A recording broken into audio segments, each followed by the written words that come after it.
o chapter 23. Sino nakakaalam ng awit na yan? Psalms 23. Yan po ay isa sa mga yung popular na awit.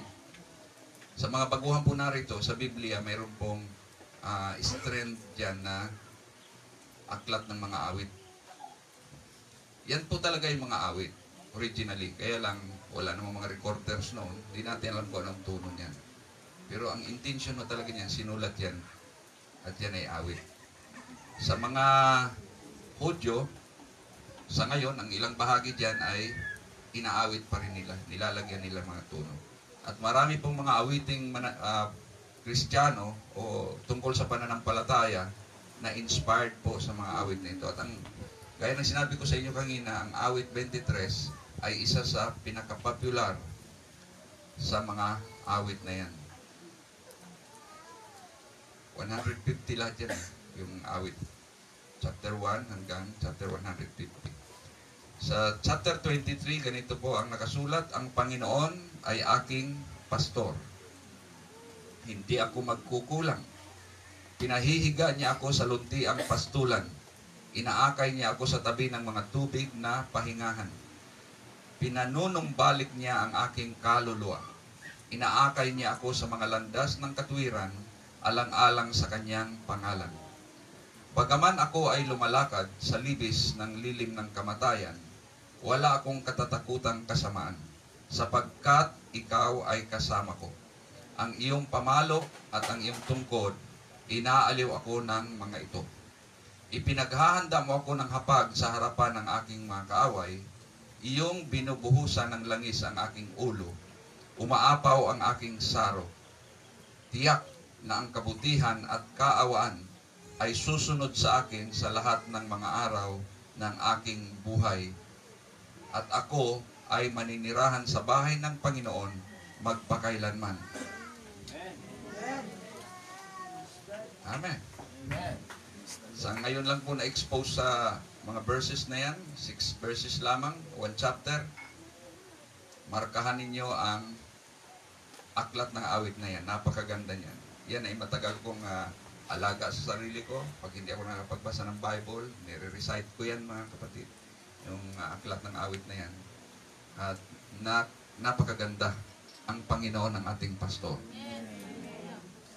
Pero hindi po yan ang aking paksa ngayong umaga. Ang aking pong paksa ay dito po sa verse 4. Dito ko po kinuha ang title ng aking message sa inyo sa umagang ito.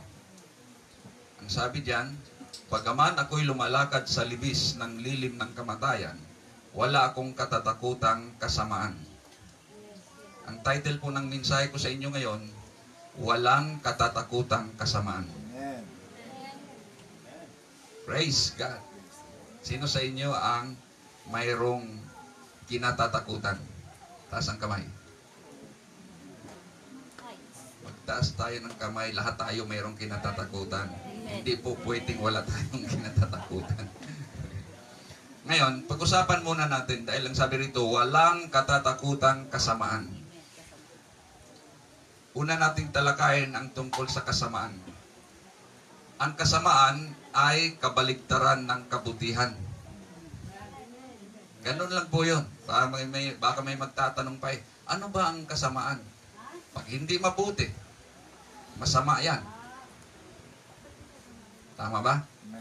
Dahil ang kabutihan, ang kasamaan ay kabaligtaran lamang ng kabutihan. Sa Biblia, mayroon pong nakasulat, aklat ng Isayas, na ang Diyos ang gumawa ng kasamaan. Marami pong mga baguhan, pag nai-encounter nila yung verse na yon, nag-iisip sila, Diyos pala may gawa ng kasamaan eh.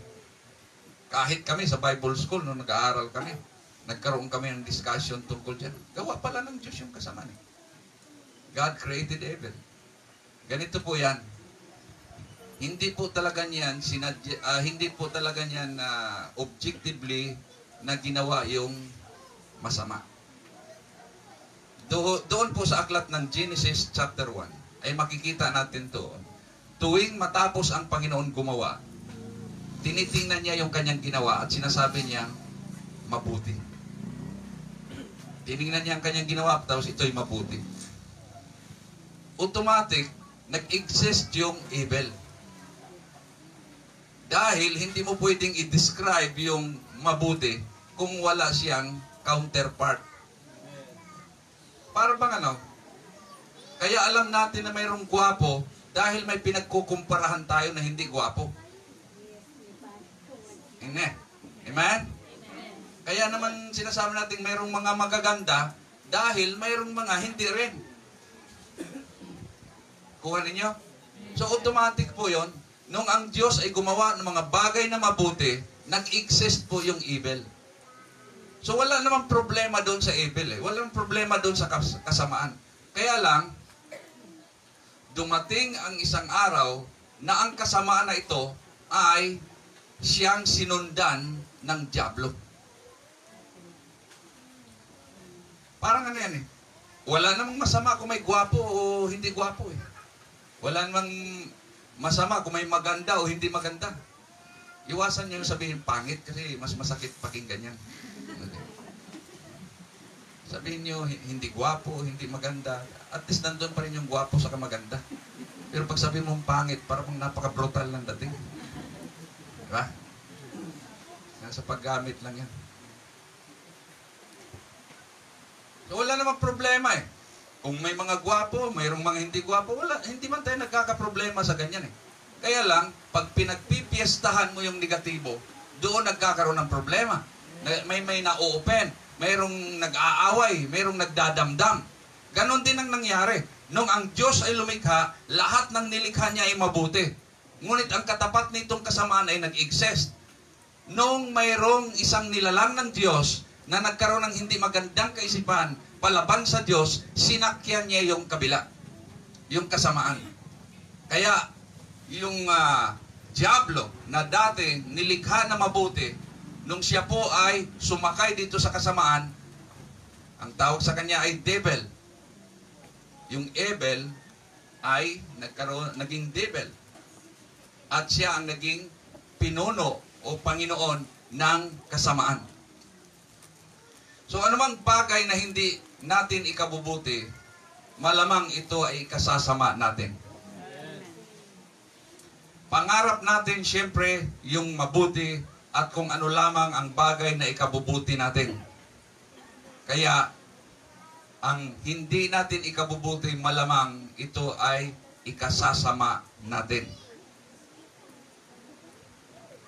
Ngayon, ang Biblia ay mayroon po siyang mga payo kung paano natin pakitunguhan ang kasamaan.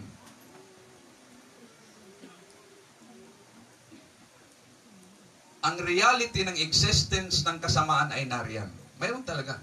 Kita natin, ramdam natin na mayroong kasamaan. Ngayon, bilang mananampalataya, paano tayo mamuhay, paano natin pakitunguhan itong kasamaan ito? Una, mga bisita natin, makinig kayo maigi, napakahalaga nito. Ako'y umaasa na sa inyong pakikinig ay magbabago ang inyong pananaw. Ito po ang layunin ng salita ng Diyos, baguhin ang ating kaisipan para magkaroon tayo ng kaisipan na katulad ni Kristo, the mind of Christ. Paano natin pakikitunguhan ng kasamaan? Una, manalangin. Anong klaseng panalangin? Mateo 6:13. At ang bahagi po ng panalangin na tinuro ng ating Panginoon, ang sabi niya roon, huwag mo kaming dalhin sa tukso, kundi iligtas mo kami sa masama. Huwag mo kaming dalhin sa tukso, kundi iligtas mo kami sa masama. Sino nakakalam ng panalangin na yan? Nasa tinatawag na Lord's Prayer yan eh. Our Father, tapos yung pagdating sa portion na yun, sabi doon, huwag mo kaming dalhin sa tukso, kundi iligtas mo kami sa masama. Alam niyo kung bakit kailangan natin na manalangin ng ganyan? Dahil wala po tayong laban sa kasamaan. Amen. Ang pangkaraniwang tao ay subok na po na wala tayong kapangyarihan laban sa kasamaan. Kundi kayang-kaya tayong talunin ng kasamaan. ang pinakamabisang pangontra dyan ay ang panalangin sa Panginoon na tayo ay iligtas mula sa kasamaan, mga kapatid. Deliver us from evil. Yan po ang wording sa English. Deliver us from evil. Hindi po ililigtas. Ang word na ginamit ay deliver. Hindi po i-deliver na parang ibibigay sa atin, kundi mula doon sa kasamaan ay kukunin tayo ng Panginoon at ilipat sa mas ligtas na lugar. Yan po ang sense ng kaligtasan dyan. Yung sinasabi ditong iligtas mo kami sa masama, ang ibig sabihin, ilipat mo kami mula sa masamang sitwasyon papunta sa mabuting sitwasyon. Purihin ang ating Panginoon at siya lamang ang mayroong kapangyarihan na magawa ang mga bagay na yan. Dahil kung pagsasalitain natin ang bawat isa sa amin, gaya ng sinabi ni Mrs. Kangina, yung mga anak natin, kahit hindi natin turuan ng masama, matututo at matututo talaga sila ng masama. Sapagkat nananalaytayan sa pagkatao ng tao ang natin yung tendency na isubscribe natin at gawin kung ano yung masama. At ang tanging makapagpapalaya lamang sa atin dyan ay ang Panginoon na siya po ang kabutihan. Hindi pwedeng ang isang masama, tao man yan, samahan o pamamaraan na imbento ng mga masasama ay pwedeng magpalaya sa pagiging masama. Dahil sila nga hindi nakakalaya doon. Ang tanging kapangyarihan lamang na pwedeng makapagpalaya sa atin sa kasamaan ay kapangyarihan ng kabutihan. At sino pa ang pinakamabuti maliban sa Diyos, mga kapatid? Kaya ang unang pamamaraan kung paano natin pakitunguhan ang kasamaan ay manalangin sa Diyos. Huwag mo kaming dalhin sa tukso, kundi iligtas mo kami sa masama. Pag-pray natin palagi yan. Lord, iligtas mo kami sa kasamaan. Araw-araw, pag umalis tayo, ano naman natin gagawin? Lord, iligtas mo kami sa kasamaan. Sige nga, imikin nga natin, iligtas niyo po kami sa kasamaan. Gawin natin panalangin yan. Mamaya, mayroon pa akong sasabihin sa inyo. Kailangan yan ang panalangin natin. Kasi may mga tao na kahit mananampalataya, nag-iimbita ng kasamaan. Bahagi po yan ng mensahe ko sa inyo sa umagang ito. Sa halip, bilang mananampalataya, ang ating pong panalangin, iligtas mo kami sa kasamaan. Deliver us from evil. Mula sa masamang sitwasyon, ilipat niyo po kami sa mas magandang sitwasyon. Yun po ang sense ng verse na yan. Deliver us from evil. Pangalawa, huwag gumawa ng masama. Amen. Bilang mga mananampalataya, huwag tayong gumawa ng masama. Hindi po tayo nakadesign para dyan. Nung tayo po'y tinawag ng Panginoon, actually ang tao, nung pinanganak, design for good.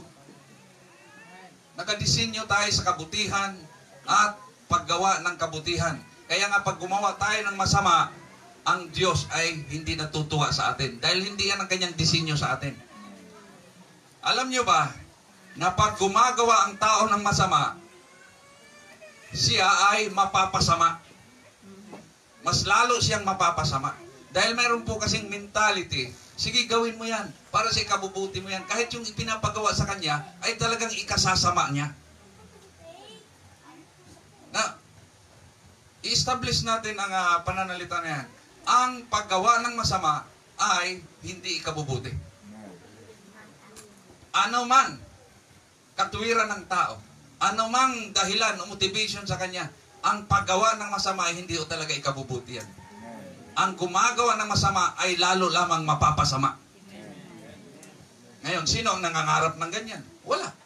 Gusto natin mapabuti tayo. Pero pag walang kapangyarihan o wala kang kapangyarihang tanggihan ang paggawa ng masama, ay daladalahan no talaga tayo. Ang tawag diyan, alipin. Ang mga makasalanan, minsan napag-isipan ko, kahit yung magnanakaw, takot yan magnakaw. Pero wala silang magawa. Mayroong kapangyarihang nag-uudyok sa kanila para magnakaw. Akala nyo ba ang magnanakaw hindi kinakabahan?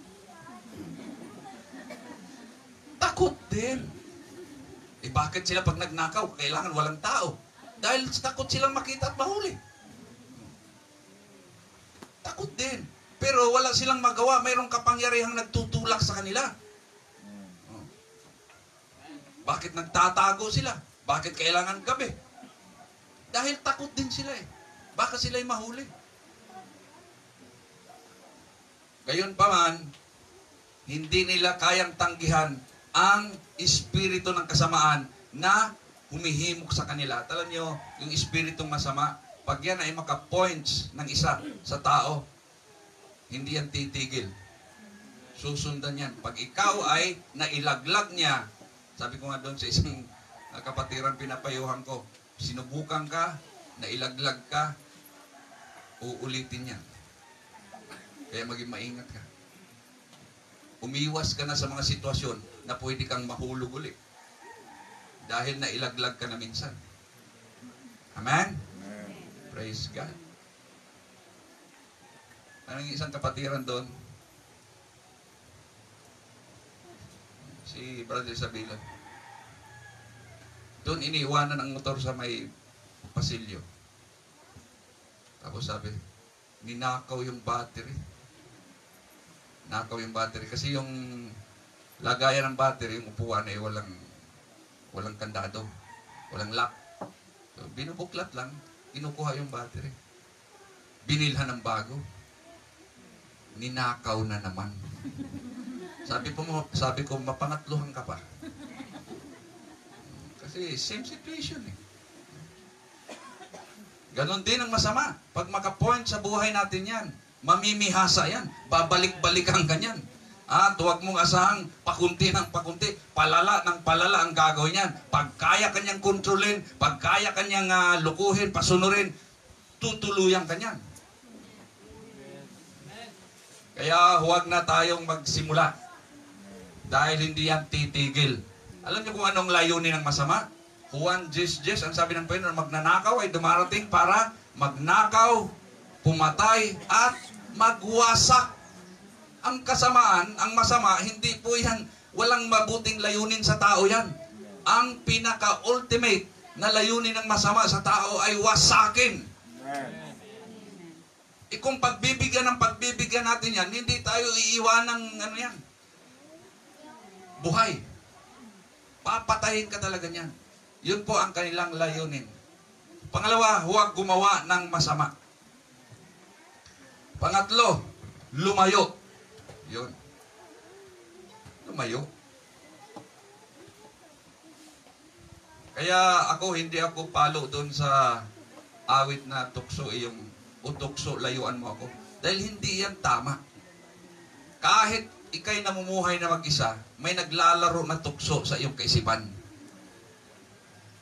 Tayo ang dapat lumayo sa mga sitwasyon na pwede tayong matrap. Amen. Amen. Amen. Tayo ang dapat lumayo sa mga sitwasyon na mapanganib. Amen. Nakalagay doon.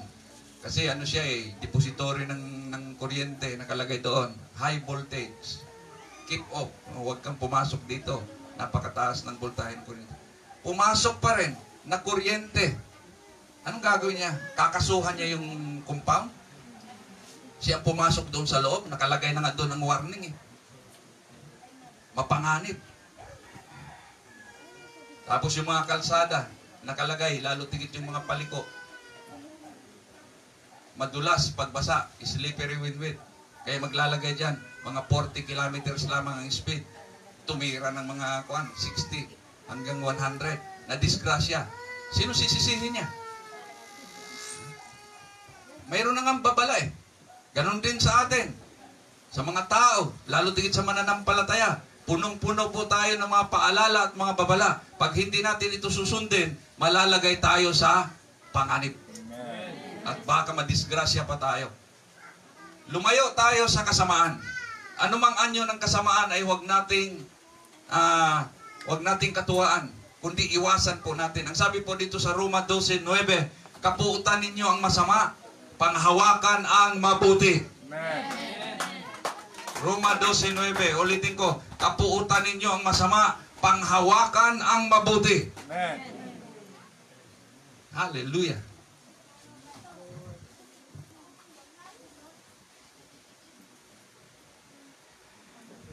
Hold fast that which is good. Ang salita ditong panghawakan talagang, sino ba yung nagsabi dito kanina? Kapit ko. Oh, Kuya Eddie, kapit ko sa mabuti. Pero habang sinasabi mo, naisip ko, ang tuko, bumibitaw din. Hindi, lilipat eh. Alam nga naman doon siya hanggang mamatay. Hindi, ang pinagbabatayan doon yung kanyang kuhan. Talagang, pag kumapit na yan, ang hirap baklasin yan. Pero nabitaw din.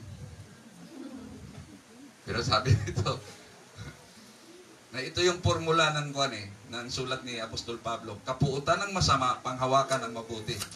Ano yan? Equation po yan. Para bang sa mathematics, kapuutan ng masama then equals panghawakan ng mabuti. Hindi mo pwedeng kapuutan ng masama kung wala kang pinanghahawakan. At hindi ka pwedeng manghawak sa mabuti hanggat hindi mo kinapupuutan yung katapat na kasamaan. Amen. Sa equation yan. Yan ang formula mga kapatid na binigay ni Apostol Pablo. Kapuutan ninyo ang masama, panghawakan ang mabuti. Amen. Then number 4, sa Romans chapter 12 verse 17, huwag ninyong gantihan ang sinuman ng masama sa masama. Huwag gantihan ng masama sa masama. Tayo, sa likas nating pagkatao, talagang ayaw nating palagpasin yung mga gumagawa ng hindi tama sa atin. Gusto nating tapatan. Gusto nating iparamdam sa kanila na yung ginawa nila hindi tama. At kung ginawa nila sa atin yan, pwede rin nating gawin. Kaya may mga sitwasyon na pag may buhay na inutang, buhay din ang kabayaran. Di ba mga ganon? Oh, hanggang sa ngayon, mayroong ganyan. Mga lahi, mga pamilya, mga tribo na nagpapatayan dahil pag may pinatay, hindi pwedeng walang ganti. Sabi nila, lintik lang ang walang ganti. Hindi ko nagmumura. Yung lintik, di ba yung lintik, yung napakalakas na kidlat, pag tinamaan kasi ang tao, sinong gagantihan mo dyan? Habulin mo yung kidlat. Kaya yun yung kasabihan, lintik lang ang walang ganti. Kasi hindi mo pwedeng gantihan eh. Aabangan mo ulit yung kidlat. Hahampasin mo. Tatagain mo dahil tinamaan yung bahay mo, tinamaan yung nakidlatan. Okay, walang ganti yun. Pero para sa kanila, lintik lang ang walang ganti. Kaya pag mayroong sinuntok sa kanila, kailangan may masuntok din sa pamilya ninyo. Ang ganun mga kapatid. Pero dito sa Biblia, hindi po yan ang paraan. Huwag gantihan ng masama ang masama. Alam niyo kung bakit mga kapatid? Ito po ang dahilan kung bakit walang katapusan ang gera at labanan sa mundo dahil ang ginagamit na pamamaraan ay kasamaan. Nung dumating ang ating Panginoon, ibigin niyo ang inyong mga kaaway. Gawan niyo ng mabuti ang gumagawa ng masama sa inyo. Sa iba, hindi nila maintindihan yon.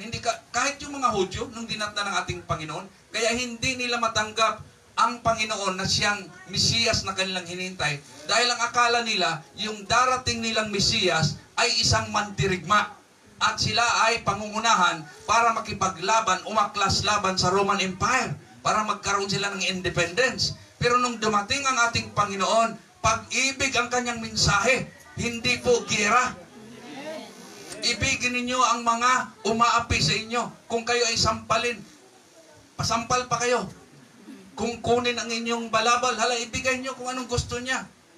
Pagpaparaya. Now, hindi nila makuha yun dahil nandun nga sila sa kalagayan na nagpupumigla sila na makawala sa iniisip nilang sumisikil sa kanilang kalayaan. Pero mga kapatid, kung pag-iisipan mong maigi, yung pagpaparaya, yung paggawa ng mabuti, kahit gawaan ka ng masama, hindi po magtatagal ang kasamaan. Pampatay po sa kasamaan yan. Yan ang tanging paraan para matigil ang masama. Hindi mo pwedeng pigilin ang masama sa masama ding paraan. Kasi subok natin yan eh. Katulad ng mga tribal wars. Oh, itong isang tribo na ito, sa Mindanao, mayroon pa rin yan. Hindi lang binabalita. may pinatay doon sa kabilang tribo. Hindi matatapos yan. Siguradong may papatayin din dito. O gaganti na naman. Walang katapusang gantihan yan. Tumatakbo na yan ng ilang henerasyon na nagtatanim ng galit. Pero kung susundin yung turo ng Panginoon, ibigin ninyo ang inyong mga kaaway, ay hindi tapos ang kasamaan. Saan siya lulugar? Amen. Amen. Praise God. Kaya, iba po ang turo ng ating Panginoon. Kaya nga ang sabi dito ni Apostol Pablo, nung maintindihan niya ang katuruan ng ating Panginoon, huwag ninyong gantihan ng masama ang masama. Kaya pag mayroon ng biruan pag kayo ay minura, hindi man tayo pwede magmura. Pangkaraniwan yan sa mga hindi mananampalataya matuwa o magalit, nagmumura. Hindi man tayo pwedeng gumanti ng pagmumura. Kaya sabi nung isa, sabihin mo na lang, same to you.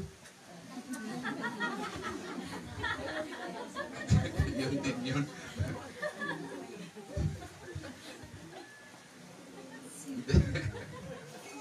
Huwag ka lang umimik. Hindi, pero lang yun baka mamaya yun yung gagawin nga ng mga mananampalataya. Pag minura, bigla. Naulit ko lang sa inyo yan. Huwag nang umimik. Kasi baka makaimik tayo ng hindi rin maganda. Lunukin na lang natin yung ating sama ng loob. Alam mo, sa mga mananampalataya, matuto ka talagang lumunok ng sama ng loob. Ang mahalaga doon, ang ating konsuelo doon, hindi tayo gumawa ng masama. Wala tayong inagrabyadong tao, mga kapatid. Ayos yung ginawa natin, so may kapanatagan tayo. Hindi tayo ang may problema. Ang may problema ay yung nagsalita ng masama at gumawa ng masama. Kaya ang sabi ng Panginoon, huwag, hayaan nyo na yan lang yan. Huwag kayong gumante. Ako nang bahala sa mga yan. Ito. Lumayo tayo sa masama. Huwag tayong gumawa ng masama. Huwag tayong gumanti ng masama. Pag hindi tayo gumagawa ng masama, wala tayong katatakutang kasamaan. Diba yan ang title natin? Kung wala tayong ginagawang masama, kung wala tayo sa lugar ng kasamaan, kung wala tayong engagement sa anumang klase ng kasamaan, anong katatakutan nating kasamaan? Wala. Amen. Amen. Praise God.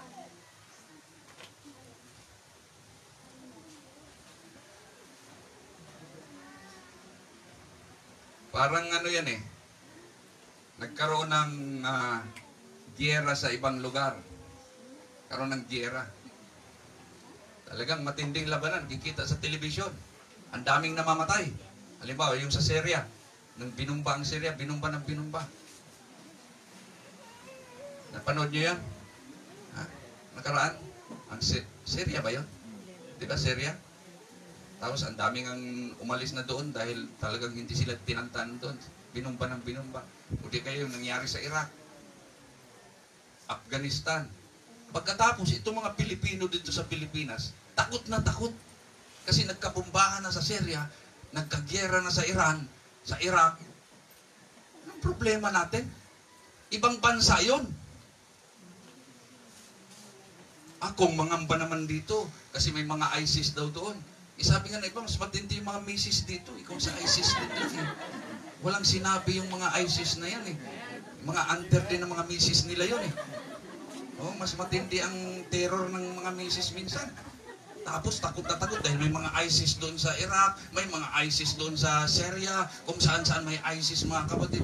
Dito naman sa Pilipinas, nagpapanik-panik naman dito. Nung minsan nagkaroon ng SARS sa Hong Kong, hala dito naman sa Pilipinas, doon nag-umpisa nagmamask ang mga Pilipino dahil nagkaroon ng SARS sa Hong Kong. Problema naman ito. Ang problema nandun sa Hong Kong, wala sa Pilipinas. Nakikipanik din.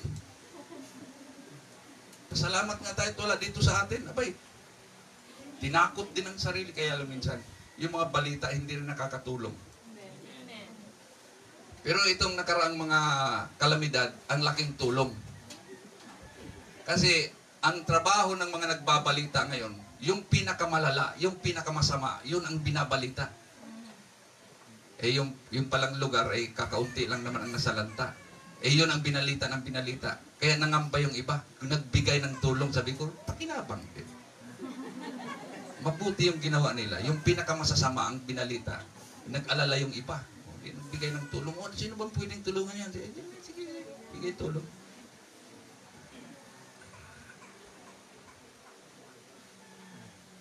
Ulitin ko, pag tayo ay walang engagement sa anumang kasamaan, wala tayong katatakutan kasamaan. At yan po ang sinabi ng sumulat ng Aklat ng Awit. Sabi niya, bagamat ako'y lumalakad sa libis ng lilim ng kamatayan, wala akong katatakutang kasamaan. Dahil kasama kita. Dahil kasama ko ang Panginoon. Purihin ang ating Panginoon. Kanina, tinanong ko kayo, sino ba ang mga natatakot? Sino ang walang kinatatakutan?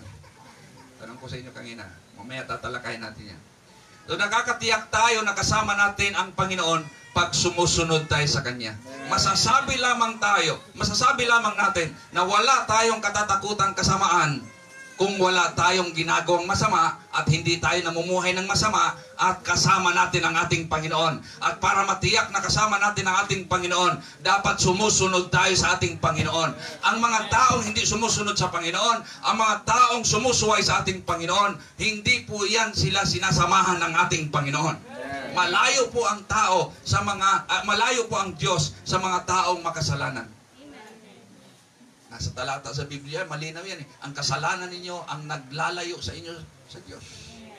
Kaya nga, ang unang dapat isikasuhin ng tao, pag gusto niya magkaroon siya ng magandang relasyon sa Panginoon, makipag-reconcile. Kailangan pagsisihan niya ang kanyang kasalanan at magdesisyon siya na mula ngayon, ang kanyang susundin ay ang ating Panginoon. Diyan lamang tayo magkakaroon ng katiyakan na ang Panginoon ay kasama natin, mga kapatid. At pagkasama natin ang Panginoon, anong kasamaan ng katatakutan natin? Kaya nga tayo ay nagpupursige na tayo ay manganlong sa ating Panginoon dahil para mayroon tayong tagapagligtas. Alalahanin niyo ito. Ang pagliligtas sa Kristyanismo na pinag-uusapan natin ay hindi lamang yung kaligtasan ng kaluluwa natin mapunta sa langit. Lahat ng kaligtasan po yan. Package pong kaligtasan yan. Habang nandito pa tayo, ang Panginoon tagapagligtas na natin. Hindi tayo ipapaubaya sa anumang uri ng kasamaan. Amen. Kaya nga pinapayuhan tayo dito, umiwas sa masama. Huwag ibigin ang masama. Para huwag tayong mapapasama. Ililigtas tayo ng ating Panginoon. He is just a prayer away. Ang mga tunay na mananampalataya ay walang kinatatakutan kasamaan. Tumalinaw po yan, ha? Banggitin nga natin, walang kinatatakutan kasamaan. So, linawin natin, wala tayong kinatatakutan kasamaan. Hindi tayo dapat natatakot sa masama. Amen? Dahil pag tayo po ay madala ng takot, ang ating pananampalataya ay nalalagay sa alinlangan. Ang takot ay pamatay sa pananampalataya. Ang takot ay pamatay ng pananampalataya. At pananampalataya ang gamot sa takot. Magkasalungat po yung dalawang yan, takot at pananampalataya. Kaya pag ang isang mananampalataya ay natatakot, ang pananampalataya niya ay wala sa ayos. Itong taong 2020 ay ginawang makasaysayan at hindi natin makakalimutan. Remarkable ito. Historical itong taong 2020. Marami pong mga pangyayari. At ang pinakamalaking pangyayari dito ay yung sinasabi nilang pandemya. Pero marami pong hindi naniniwala dyan. Alam nila na ito'y plano. Matagal na itong plano. Kaya ito hindi nila nilagay sa ibang mga taon kundi sa 2020. Alam niyo naman, ang 2020 mga kapatid, ano yan? 2020. Kung sa mga salamin pa, equal vision yan. Tabla yan. 2020 vision. Nakaplano na yan. Kaya nga, pandemic ang tawag ng iba dyan. So, naranasan natin itong taon na ito kung paanong gamitin ang takot para makontrol ang halos buong mundo. Ang takot, pangontrol po yan. Ay, hindi nyo alam. Mga magulang, ginagamit natin yan. Sa mga anak natin, ginagamit natin yan. Mag-aral ka. Pag hindi ka mag-aral, ganito. Yung pagbabanta natin para makontrol natin sila. Matagal na yan. Maging ang Diyos, ginagamit niya yan, pero sa ikabubuti natin. Naranasan natin ngayon kung paano ang kapangyarihan ng takot ginamit sa pag-control sa halos buong mundo. Alam nyo,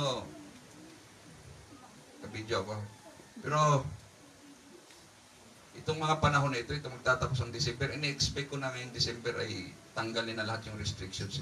Kasi maraming bansa na mas advanced pa sa atin. Wala na. New Zealand, wala na yung mga mask na yan eh. Tinanong ko si pastora nandun, wala na po yan sa amin, pastor, pero may mga ano pa rin, may mga protocols pa rin. Pero yung mask, hindi na sila mga nakamask. Dito, kaya ako'y hindi natutuwa. Para tayong mga kwan, para tayong mga Teenage Mutant Ninja Turtles, mga nakamask. Pagkatapos, nilagyan pa ng shield. Ano ba yung mga cartoons na may shield din? Hindi Power Rangers eh, mayroong ganun eh. Star Wars ba, mayroong ganun sila. Mamukha na tayo nitong mga ano eh. Ba, natutuwa ba kayo? Natutuwa ba kayo? Hirap huminga. Ang init sa mukha.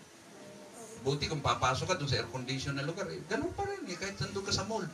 Sagabal pa rin eh. Walang natutuwa dyan. Pero tinan mo, napapasunod tayo. Dahil, bago 2019 pa lang, magtatapos ng 2019, tinakot na ng tinakot ang tao. Pagpasok ng January, February, tinargahan ng takot, pakita ng mga video na basta na lamang natitimbuang yung mga tao dahil tinamaan ng virus, ganito. Nakita niyo yan? Kinwestiyon ngayon. Saan ba pinagkukuha yung video na yun? Sa kalsada, bigla na lang mayroong natutumba, ganito, tapos nangingisay. Kinwestiyon ngayon, saan ba galing yung video na yan? Pero kasama yun sa promotion. Kasama yun sa motivation. Kaya tinamnan ng takot tayo. Kaya ang pangkaraniwang lagnat ay nagkaroon ng panibagong pangalan.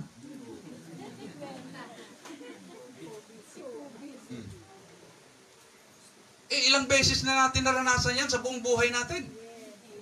Sino bang hindi nilagnat dito mula ng pinanganak? Hindi ha. May tanong ko ito sa inyo kasi mayroong isang pastor na ako naniwala ko sa sinabi niya. Mahirap din pag hindi ka nagkakasakit. Kasi minsan yung sakit ay mayroon siyang purpose na maganda. Mag-post ka sa buhay, mag-rest ka, tapos mailabas ng katawan yung dapat ilabas. Sabi ko, tama rin yun. Yung hindi nagkakasakit, siyempre mamalagay, ay nako ako, hindi nagkasakit mula ng pinanganak. Delikado pag magkasakit yan, baka hindi na masundan. Hindi nga, di ba? Hindi, sa totoo lang. Kaya okay rin yung paminsan-minsan nagkakasakit tayo. Kasi yung katawan natin, mayroon siyang nilalabanan. Ngayon, ito nga ang simpleng lagnat na ilang beses nang naranasan ng tao sa buong buhay niya, hindi na nga natin mabilang, hindi natin maalala eh. Mula baby, nilagnat na, hanggang sa lumaki, nagkalagnat, paulit-ulit na nilalagnat. Pagkatapos, itong bagong pangalan ng lagnat ngayon, bagong brand ng lagnat, na pag tinamaan ka, mawawalan ka daw ng panglasa, mawawalan ka ng pangamoy. Alam niyo anong buwan ba yun? September o kwan? Nilagnat ako ng 2 araw. Kami sa bahay, halos nilagnat kami. Nawalan din ako ng pangamoy. Nawalan ako ng panglasa. First time ba yun? Nangyayari yun pag nilalagnat tayo. Pero grabe ang pangamba. O sinong nilagnat nito noong karan? Ay, si Nanay Bising, matinding inabot niya. Pero purihin ang ating Panginoon, kabawi na siya. Yung mga nilagnat dito, na nag-isip kayo, naku, kubig. COVID na ito. Sige, padala ka sa ospital. Kasi maraming pinasok sa ospital, napakasimple ng sakit. Nung nilabas, abo na lang. Hindi nga. Hindi ako. Kahit naman ang daming pwede magsabi niyan eh. Asawa ng pastor doon sa Bulacan, ganun nangyari eh. Pinasok, hindi naman ganun kalala. Tapos tumawag sa kanya, may tinurok sa akin. Maya-maya patay na. Hindi nga. Kasi kahit yung mga nandun sa hospital nga, hindi nila alam ang sitwasyon. Tapos mayroong protocol na pinapatupad. Kailangan ganito ang paggamot diyan. Pag ikaw ay sinabing positive, ganito ang dapat paggamot na gagawin diyan. Eh hindi ka naman... Ay nako. Kaya lang wala tayong magawa, di ba? Wala tayong magawa. Dahil nga, inunahan na tayo ng takot. Inunahan ng takot. So, totoo man yan o hindi, wala na tayo roon. Ang mahalaga, nandito tayo, malusog, iningatan tayo ng ating Panginoon, purihin ang Diyos, mga kapatid.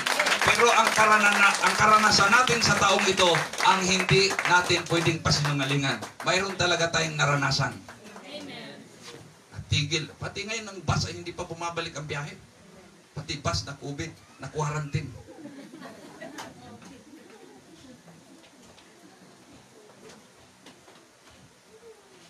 Yung karanasan natin, hindi natin ito makalimutan.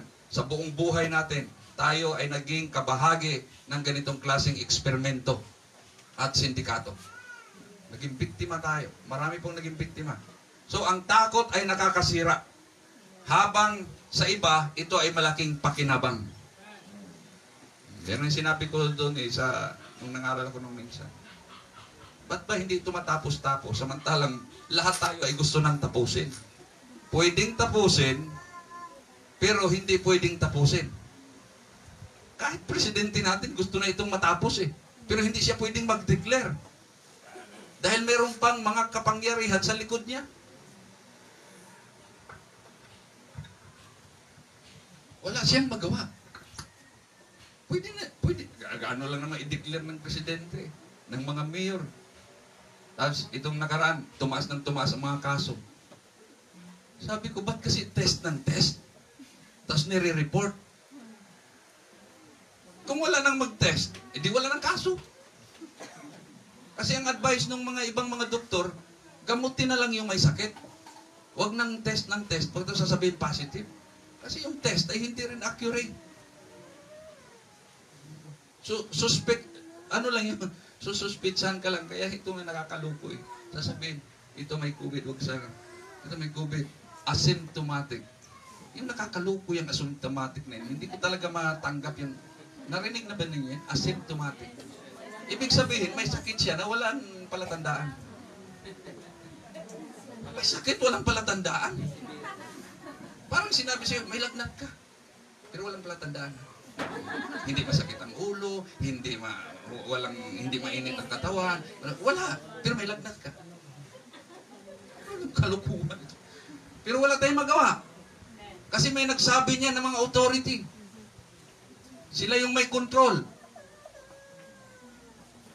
Ngayon, hindi nga ito pwedeng tapusin dahil ang nangyari, nagbinta sila ng napakaraming mask, nagbinta sila ng maraming testing kits, nagbinta. Hindi pa ubos. Ipapaubos pa yun. Pababayaran pa yun.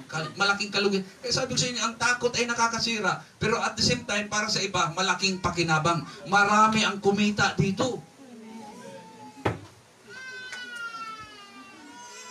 Kita niyo, takot. Ang puhunan. Ayan o, kabibigay lang ng tubig sa akin. Kailan lang ba tayo nag-umpisang uminom dito? Magkano ito? Magkano itong ganito kaliit? Hindi ako nabili ng ganito. 10 ito. Halos 1 baso lang. Pati yung mga nasa tabi ng bukal, bumibili nito, hindi na umiinom doon sa bukal. Alam niyo bakit tinako tayo? Na hindi ligtas yung iniinom natin. Yung mga ninuno natin, na mga matay na doon umiinom. Hanggang tumanda sila, doon sila umiinom. Walang nangyaring masama sa kanila. Ngayon tinakot. Dahil magbibinta ng tubig. Na mahal pa sa gasolina. Kita mo yun?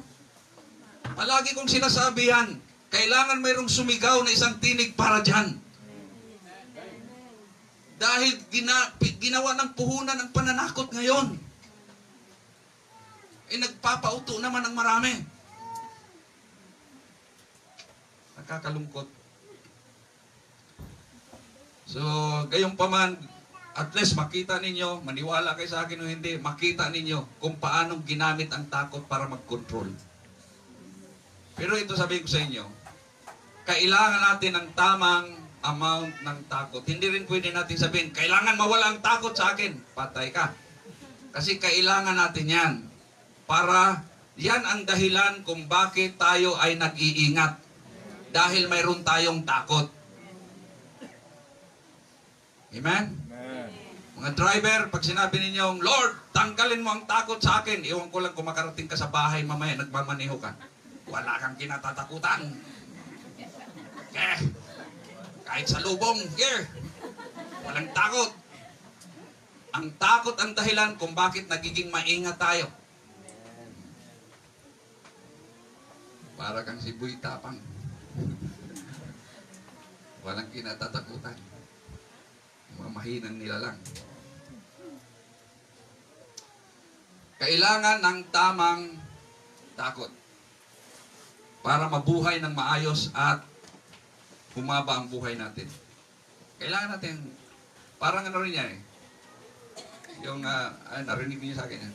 Parang pride din yan. Hindi mo pwedeng ipanalangin, Lord, tanggalin mo ang pride sa akin.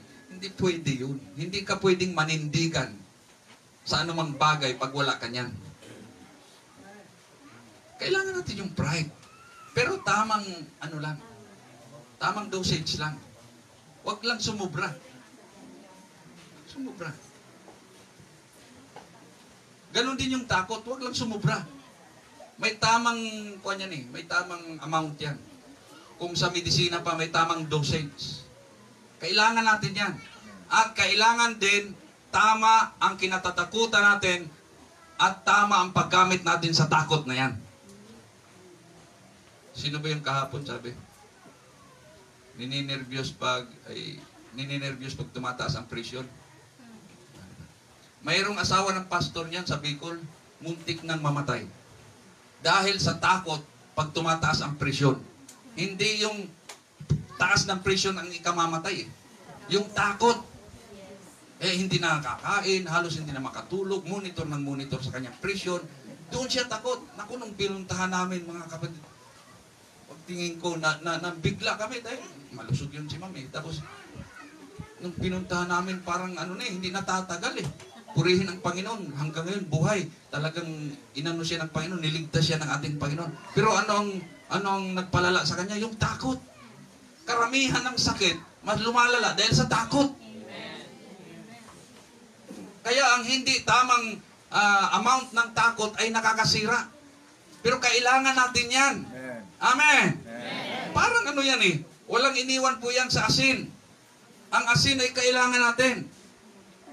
May sakit din na dahil nasanay na tayo na mayroong asin ang mga kinakain natin, mayroon ding sakit pag hindi tayo naggamit ng asin. Ano tawag doon? Basta't mayroon. Diba? Mayroon. Asymptomatic. Mali na yun. Joke yun. Parang biruan nila doon banda sa Bundok Peninsula. Si pastor yan, asindero. Yung pala nagtitinda ng asin. Asin ganun din eh. Tamang amount lang. Pag sobrang alat, masama. Pag wala naman, nakakasama pa din. Tamang amount. Ganun din yung takot. Kailangan natin yan. Pero, dapat tama kung sino ang kinatatakutan natin. Sa mga mananampalataya, ang pinakinatatakutan natin ay ang Panginoon. Nasa Bible kasi yan eh, matakot kayo sa Diyos. Fear God. Pero dapat maintindihan natin yung takot na yan. Dahil ang takot natin sa ibang bagay, naglalayo sa atin. Halimbawa, takot ka sa ipis. Umiiwas ka sa ipis. Takot ka sa daga, sa ahas. Umiiwas ka sa mga ganon. Pero ang takot sa Panginoon, iba po ang ibig sabihin yan. Natatakot tayo na tayo ay mapalayo sa Panginoon. Dapat maintindihan natin yan. Kaya ang ginagawa ng mga taong may takot sa Diyos, mas lalo nilang nilalapit ang sarili nila sa Panginoon dahil ang kinatatakutan nila dyan, ang sinasabi sa Biblia, nakakatakot. ang malaglag tayo sa kamay ng Diyos na buhay, mga kapatid. Maraka na tayo mahiwalay sa ating Panginoon. Ngayon, ano ang pagkatakot sa masama ay hindi nakakabuti sa atin. Kaya ang sumulat ng awit, wala akong katatakutan kasamaan. Dahil ang pagkatakot sa masama ay nakakasama. Bigyan niyo ako ng ilang halimbawa. Ano ang maaaring idulot ng takot sa kasamaan? Yung iba, sige. Pwede kayong tumaya. Anong pwede? Naalala niyo si Juan? Yung si Gulayat? Naalala niyo si Gulayat? Si Gulayat. Alam niyo, dahil sa takot ng mga Israelita kay Gulayat, 40 araw, walang lumaban kahit isa. Ang takot nakakaparalisa. Yun ang nangyari sa atin itong 2020. Stop lahat, halos. Yun ang mandate. Dahil baka magkahawaan. Walang dapat umalis. Walang magbiyahe. Wala. Pati komersyo. Halos bumagsak, mga kapatid. Nakakaparalisa ang takot. Huwag tayong mag-akit ng masama o maghintay ng masamang darating.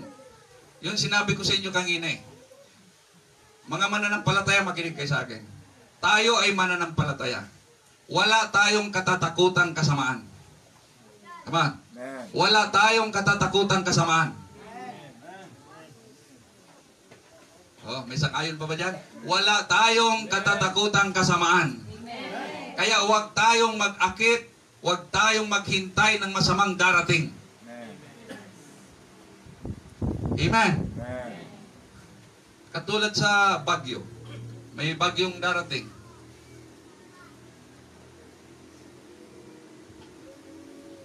Ang gagawin natin, siguraduhin nating ligtas tayo. Pero huwag tayong mag-expect ng masama. Matatapos na ako. Baka mamaya nag-isip kayo ng masama na hindi na ako matapos. Tatapusin ko ito. Pero gusto kong markahan ito sa inyong kaisipan, mga kapatid.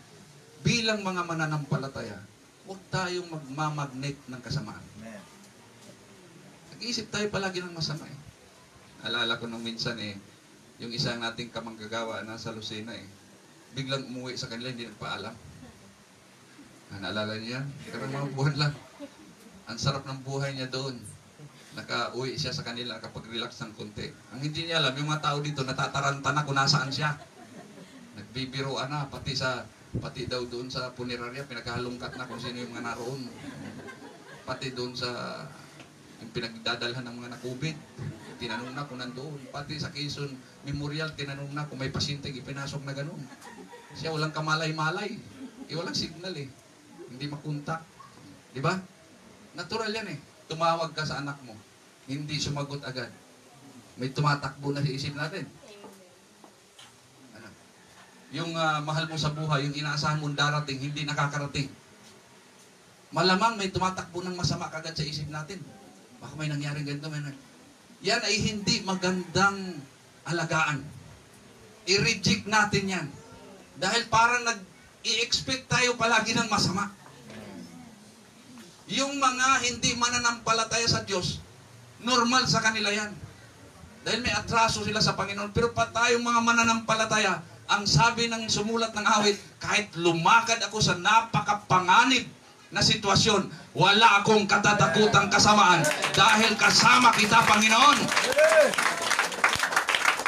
Dahil hindi po bagay na sinasabi natin mayroon tayong Diyos na sinasampalatayanan pagkatapos masama ang ating inaasahan. Hindi talaga bagay yan. Ito, balikan natin yung awit 23 sa huling talata.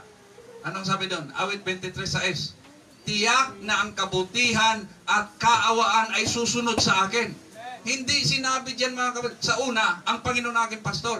At sinabi niya doon kung anong mga benepisyo pag ang Panginoon ng pastor natin, ang nangunguna sa buhay natin. Sa bandang huli, ang sabi niya, tiyak na kabutihan at kaawaan ang susunod, hindi kasamaan. kabutihan at kaawaan yan nating i-expect palagi mga kapatid. Kahit anong mangyari dito sa mundong ito, ang ating asahan, kabutihan at kaawaan mga kapatid. Tayo mag-isip na, oh, baka may kasakit ako, baka masira ang ganito. Pati isipin mo yan. Sino bang pastor mo? Sinong sinusundan mo? Sino ang nangunguna sa'yo? Sino may control sa buhay mo? Bakit iniisip mo yung kasamaan na mangyayari? Basta't ginawa natin ang lahat ng pag-iingat, sumusunod tayo sa kagustuhan ng ating Panginoon, wala tayong katatakutang kasamaan. Hallelujah. Matatakot lang sa kasamaan yung gumagawa ng masama. Amen? Amen. Alam mo, isa sa mga paborito ko pa diyan sa aklat ng awit, yung 91. Yan ay pagsasaysayan, protection ng ating Panginoon. At sabi doon, katulad yan, mayroong sinasabing salot na nangyari sa ating lipunan. Sa ating mundo. Ang sabi doon, isa sa gusto kong verses sa chapter na yun. Ang sabi doon, makikita mo ang daming namatay. Libo-libo. Pero hindi yan lalapit sa iyo yung salot na yan. Panghawakan natin yung mga ganong klaseng talata sa Biblia. Siyang nanganganlong sa lilim ng makapangyarihan ay makapagsasabing, ang Diyos ang aking kanlungan. Lumilipad, ang sabi diyan, yung mga araw, by night and by day. Pwede itong kung yan ay totoo man yung virus na yan, lumilipad yan sila araw at gabi. Sabi doon, makikita mo, libo-libo ang namamatay. Sa gilid mo, kita mo, 10,000 ang namamatay. Ang reality niyan, kasi napapanood natin ngayon, television, sa mga gadgets natin, nakikita natin, libo-libo ang namamatay. Pero ang sabi diyan, hindi yan lalapit sa iyo. Wala tayong katatakutang kasamaan. Man, kabutihan at kaawaan ang palagi nating aasahan. Hindi ito ang huling sitwasyon na gagawin ng mga taong kung ano man, masama man, mabuti ang kanilang layunin sa mundo. Minsan yung kanilang mabuting iniisip, ikinasasama ng marami. Pero tayo, sa Panginoon tayo. Dahil mas sigurado tayo sa Panginoon na pawang kabutihan ang kanyang plano para sa ating mga kapatid. Amen. Purihin ang ating Panginoon. Wala tayong kasamaang dapat katatakutan, kundi ang ating hintayin palagi ay kabutihan at kaawaan galing sa ating Panginoon. Karoon man tayo ng problema, sakit, hindi man talaga maiwasan yan. Sabi ko sa inyo kanina, may mga panahon talaga nagkakasakit tayo. Pero, anong gagawin natin? Lord, yung goodness at mercy mo, Panginoon, kabutihan at kaawaan mo, Panginoon. Hindi yung kasakit ayun, nilagnat. Mamaya may lalagnatin. Pupupid ata ito. Hindi na ako makaamoy. Nawalan ako ng ganang kumain. Walang panlasa. Kailan ba ang lagnat na kuhaan? Nilagnat ka, tapos ganadong ka kumain. Napait talaga. Pag uminit ang katawan natin, yung iniisip ko, ba't kaya? Pag uminit ang katawan natin, napait ang panlasa natin. Gusto ko ma-discover yun. Kasi pati mga doktor, wala silang lunas doon. Wala silang preventive measure doon. Alam niyan, lahat na, nalagnat ba lahat? Makaranas niya? Lahat nalagnat. Yung hindi pa maranasan niya. Yun ang naobserbahan ko eh. Di ba, nag-umpisa, medyo masama ang pakiramdam mo. Kaya ang ginagawa ko, tinatapatan ko kagad ng gamot dahil ayaw ko magkasakit. Pero minsan nakakalusot talaga eh. Humina yung katawan mo, kinakaya ka eh. Pag uminit ang katawan mo, asahan mo yun, nagbabago ang panlasa mo. Sabi ko, ano kayong problema nito? Pag-aralan ko ngayon. Pag-aralan natin na kahit sumama ang pakiramdam natin, yung gana sa pagkain ay hindi nawawala. Kasi ito bang iba, nakakaloko pa. Wala ka nang ganang kumain sa pagdadalhan ng masasarap na pagkain. Parang niluloko ka, yan. Kain ka. Nung maganda ang panlasa mo, yung takaw na takaw ka kumain, walang naglilibre, walang nagdadala. Diba? Tapos, yung sa ospital, kaya hindi ako nagdadala ng pagkain sa ospital. Inisip ko, sa ospital may pagkain. May rasyon doon. Pangalawa, yung tao ay limitado ang pakain sa kanya. Oh. Tapos, minsan wala rin ganang kumain. Iba't dadalhan mo ng pagkain? Pirahin mo na lang. Kasi minsan yung pera nakakaganda ng pakiramdam. Di ba? Oh. Oh. May sakit. Aba, pag makakita ng pera yan, gumaganda ang pakiramdam yan. Ay, kailangan gumaling ako dahil para makapamasyal ako. Kailangan gumaling ako, may pambili na ako ng ganito. Minsan ang pera, gamot din eh. Huwag medisina, pera. Okay? Eh bago kayo bumili ng gamot, pumunta muna kayo doon sa may sakit. Pakita niyo yung pera. Anong gusto mo? Pera o gamot? Pag sinabing pera, ayos yan. Ayos yan. Bigay mo na yon. Gaganda na ang pakiramdam noon. Purihin ng Diyos, mga kaulit. Hallelujah. So ito po yung anniversary Thanksgiving ninyo, kaya masaya tayo sa ating Panginoon, mga kapatid. At ano po yung simpleng mensaheng dala ko sa inyo ay may tanim sa mga puso natin. Bilang mananampalataya, wala tayong katatakutan kasamaan. Kabutihan at awa ng Panginoon ang palagi nating asahan, mga kapatid. Purihin ang Diyos. Purihin ang Diyos. Hallelujah. Maraming salamat po sa iyo, Ama. Napakabuti mo sa aming Panginoon. At salamat din po sa iyong kagandahang loob dito po sa mga kapatiran sa Sariaya, Panginoon. UPC Sariaya. Salamat, Panginoon o Diyos, sa iyong kaparaanan, sa mga taong naging instrumento mo, Panginoon, para po magkaroon ng gawain dito, ng sambahan dito, Panginoon. Salamat sa lahat na nagtulungan, Panginoon, maging sa pamilya ni Pastor Ruel at Sister Baby, Panginoon. At alam kong hindi pa tapos ang plano mo sa kanila. I-lead mo po sila, Panginoon, para po sa bagong mission na kanilang gagampanan kung saan mo sila gagamitin, Panginoon. Huwag niyo pong alisin kay Pastor Ruel na mayroon pa siyang mission na dapat gampanan, Panginoon. At gamitin niyo po kami, ano man ang aming maitutulong para sa aming pastor minsan dito, Panginoon, sa Sariaya, Panginoon. Salamat po sa lahat ng kapatiran, mga bisita namin narito ngayon, nakasama namin sa celebration ito, Panginoon. Salamat po sa aming tumatayong pastor dito, Panginoon, kay Pastor RJ, at siya po dalangin namin na bigyan mo siya, Panginoon, ng karunungan, ng isang kalooban, Panginoon, kung paano pangunahan ang iyong kawan, Panginoon o Diyos. Sa lahat ng kapatiran na nagmamahal sa gawain ito, nagmamalasakit, at talagang nanalangin para po ito, Panginoon, ay magpatuloy. Salamat po, Panginoon. Higit sa lahat, sa iyo. Dahil ikaw, Panginoon o Diyos, ang aming pastor, na hindi nagpapabaya sa amin, at ang nais mo sa amin ay pawang kabutihan, Panginoon. Salamat po sa iyong awa. Sa pangalan ni Jesus, Amen. Praise God. Hallelujah.